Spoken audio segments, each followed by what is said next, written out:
versus Delhi administration, which is filed on a writ petition number 1079 of 1979 of habeas corpus under Article 32 of Indian Constitution. It is a landmark case concerning the fundamental rights of prisoners and the dignity of individuals under custody.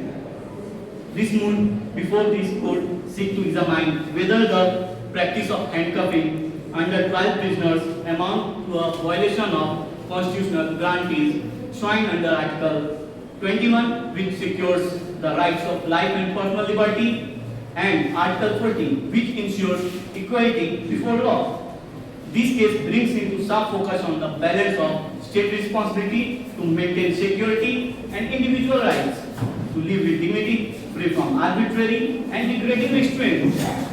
So now we are looking for the permission from esteemed guest and director, sir, to proceed. Thank you, sir.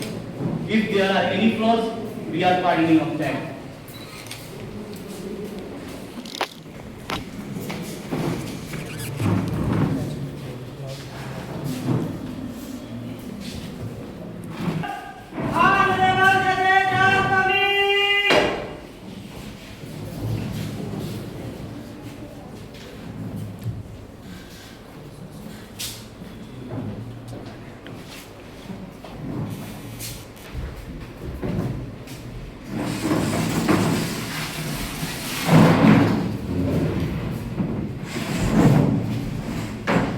Be seated, please.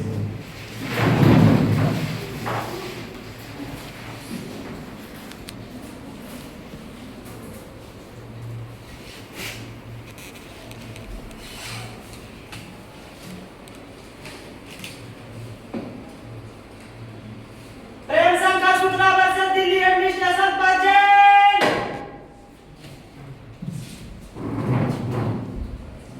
Start the proceeding. Honorable my lord, I am Advocate Dinesh Tripathi. I am here on the behalf of the petitioner Mr. Prem Shankar Shukla. My lord, the council would like to seek the permission to read through the rights. You may. Honorable my lordship, myself, Advocate Arvind Vishal, on the behalf of Delhi administration and the learned council would like to seek the permission to the court to read through the rights. You may. Much obliged, lordship. My lord, if the court allows, the council would like to seek to state the fact and contention before the court. Proceed. The petitioner Mr. Prem Shankar Shukla was an under-trial prisoner in Tihar jail who complained of being routinely handcuffed during his transfer between the jail and the Delhi High Court through the jail and telegram to court alleging that handcuffing is the violating of his dignity. The Delhi High Court had previously dismissed his plea, arguing that while better class prisoner needed a special better class prisoner. Yes, my lord. The better class prisoner means the prisoner who committed a heinous crime. Prisoner needed a special reason for handcuffing. Ordinary prisoners could be routinely restrained. The Supreme Court took up the matter by treating Shukla telegram as a writ petition of habeas corpus under Article 32, and the issue read: whether routine handcuffing of under-trial prisoners violates fundamental rights under Article 14, 19 and 21 of the Indian Constitution. Whether police have unfettered discretion to handcuff prisoners. Whether classifying prisoners for the handcuffing is constitutionally valid. Your Honor, my first contention is, as provided in Article 21 of the Constitution, handcuffing violates the right to life and personal liberty. Further, this article includes the right to live with human dignity, and routine handcuffing is degrading and inhuman.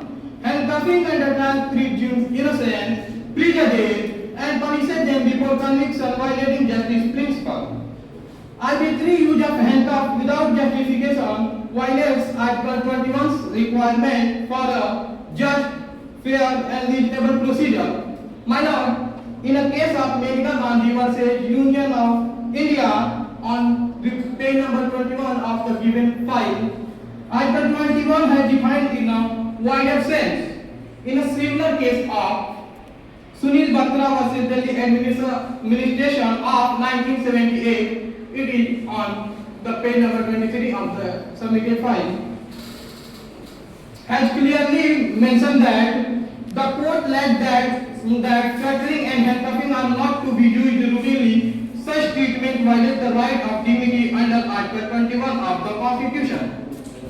My lord, my second contention is whether handcuffing violates right to equality, discriminatory classification. The distinction between the better class and ordinary prisoner for the handcuffing is arbitrary and violates before the law. My second sub-contention is blanket handcuffing of the ordinary prisoner is disappropriate and lacks rational connection to preventing escape or violence. My lord, I would like to give a reference between on page number 25 of the given file. Rule 2622 repeat Rule 2621 of the Punjab Police Rules 1934 draw a distinction between better class underclass prisoner and ordinary class prisoner 35A basis for determining who should not be handcuffed. Would you explain how to Article 14, Article 19 and Article 21 relate to this case? Yes, my lord. Handcuffing a person unless strictly necessary according to the procedures established by law violates their fundamental rights under Article 14, 19 and 21 of the Constitution. Article 21 protects the fundamental rights to life and personal liberty. Handcuffing by its very nature is a form of physical retention that infringes upon human dignity and personal liberty with due process of law. That's all. My lordship, myself, Advocate Arvind Nishad, and the learned counsel would like to seek the permission to the court to state the case and the contentions of the case. Proceed. Much obliged, Your Lordship. My lordship, the prisoner custodial campus and the court was the responsibility of the special wing, and when the prisoners was the security risks, iron were not allergic to the law, and the rules permitted their use. The petitioner was a clever and cruel, and by enticement would escape from gullible constables, and iron were not easily deceived, so he had to be handcuffed. And the safety of the prisoners being the honors of the escort of police on the order of the trial court. The rule stated so, and this explanation must absolve the police. Lordship, my first contention is whether the handcuffing is necessary and a lawful security measure. And my first sentence was statutory authority. It means the handcuffs are sanctioned by law and the prisoners will to ensure safe custody during transit. And my second sub-contention is preventing from escape and maintaining order. It means it is a primary police duty and handcuffs are standard precaution against potential practice. Lord Counsel, wait a minute. Is handcuffing mandatory to prevent accused for escape? Yes, Lordship, preventing from escape and maintaining order, it is mandatory to handcuff the prisoner. Please continue. Yes, Lordship. My third sub-contention is practical consideration, which means required judicial approval from handcuffing is impractical. Police need discretion for effective law enforcement because law cannot cover every situation and officers must adopt the unique complex circumstances to apply the spirit of law and use resources efficiently, which is given in the landmark case Vinod Kumar Pandey versus Sesam Sen. Please have a look, Your Lordship, reference number 24 of the given file.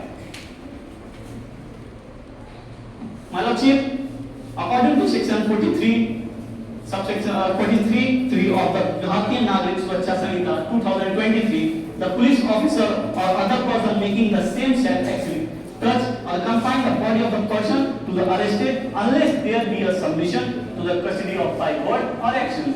Simultaneously, section 49 of Bharatiya Nagrik Suraksha Samhita 2023 provided the police person arrested must not be subjected to the most restraint than it is necessary.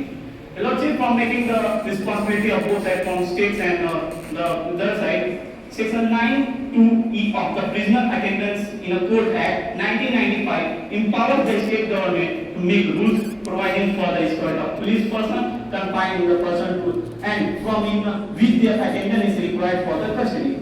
The Lordship, simultaneously, the Punjab Police Rules 1934 contain Rule 26.22 which classify those cases in which handcuff may be applied. Your Lordship, the learned counsel would like to seek the permission to the court for the advance argument. You may. Your Lordship, I would like to ask my capable friend how the dignity was harmed when he was transiting from the jail to the court. My lord, I am not talking about the dignity harm when my client is in the jail or in the police van. I was talking about the dignity when my client is come out of the police van in front of the court and there were many people, so my client's dignity was harmed. Your Lordship, when the prisoner was transited from the jail to the court, there was only few constables are present, and when the prisoner present in the court, then the handcuffs were open.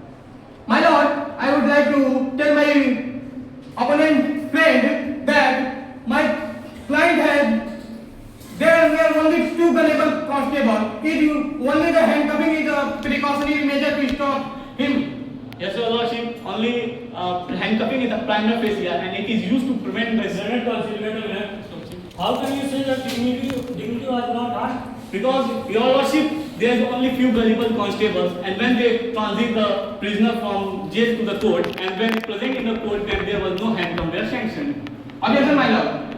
I repeat again, I was not talking about when my client were present in the court or in the police van. I was talking about the dignity when he come out of the van in front of the Your court. Lordship,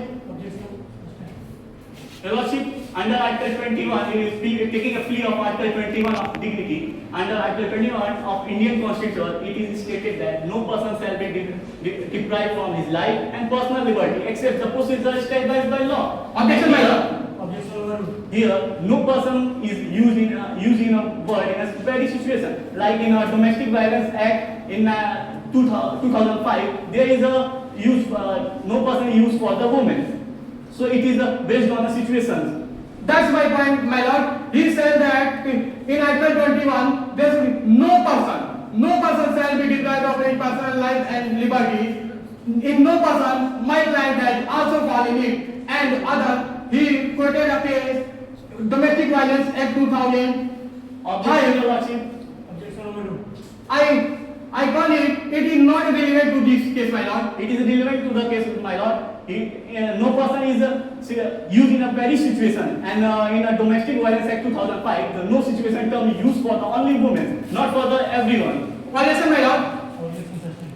Please note that point. He talking about the case of 2025, and this case is of Objection, 1980. Objection overruled. This case is of 1980. So how he can quote the case? Your Lordship, this is not a case, this is an act which is passed by the Parliament in 2005. So it is clearly mentioned that no person is used in a many situation, in a different situation when it lies on the court. Objection, my lord. Objection overruled. And Your Lordship, in every situation it differs, and no person in that act, it was used for only for the women, not for everyone. That's my point, my lord. He said that it is only for the women. My client is not woman. Please note the point. My client was not woman. He is a man. Your Lordship, there is a term in Hindi, अगर उनको हम सेहरा पहना कर, अगर उनको हद करीम ना ले जाए, क्या सेहरा पहना के ले जाएं? My lord, I would also quote in Hindi. तो क्या करने के लिए दो पुलिस वाले हथियार के साथ रखे गए थे? It was a मुंह दिखाई करने के लिए. objection, Your Lordship. Objection sustained. It is from past circumstances, the liberal police was present only for the preventing from escape and maintaining orders. Objection, my lord. Objection sustained. This is my point, my lord. He said that for the precautionary measure, there were the policemen. So, I would like to ask, only the handcuffing is the preventive measure. Then, what was the two Objection, policemen? Objection overruled. They were unable to stop him. Your Lordship, handcuff was the primary feature for every prisoner to stop them from preventing escape, and it is used. And it is arising on the question of the police administration that the constable used gun only for the such circumstances which is not in the control of the police. My lord, he is telling that primary, but the security, they had the guns, they not used to fire, but धमकाने डराने के लिए तो use कर ही सकते थे, my lord. Your Lordship, my incompetent friend has beating behind the bushes and he is trying to mold the case, and there is no any relevant topic which he was talking. My lord, I think that my friend, Please maintain the decorum of the court. my lord, I think my friend is learning the facts from the YouTube and try to mold the Objection, Your case. Lordship, he is taking it personally.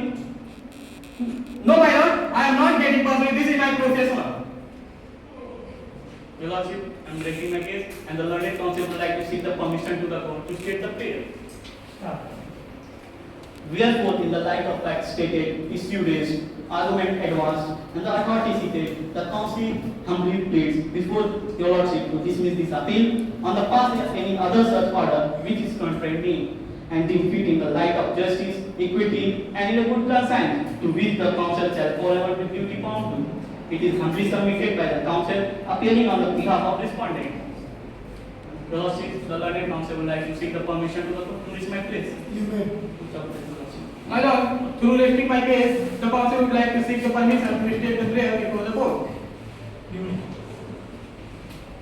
Wherefore, in the light of facts cited, issue raised, argument advanced, and authority cited, the counsel humbly plead before your lordship to dismiss this appeal or to pass any other such order which the court may deem fit in the light of justice, equity, in good conscience, to which the counsel shall forever be duty bound to.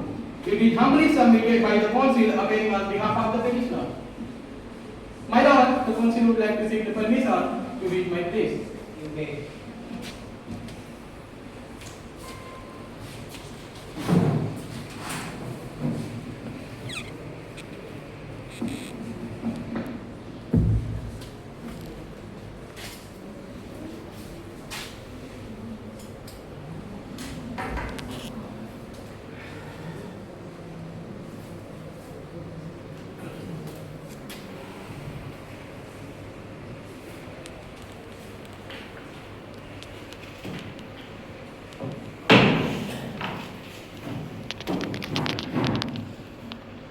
From listening the arguments of both sides, the bench of court is decided that the routine handcuffing of under trial prisoners is inhuman and on infringement of the rights mentioned in Article 14, Article 19 and Article 21 in Constitution and Article 21 defined in broader sense which include prisoners also. The court is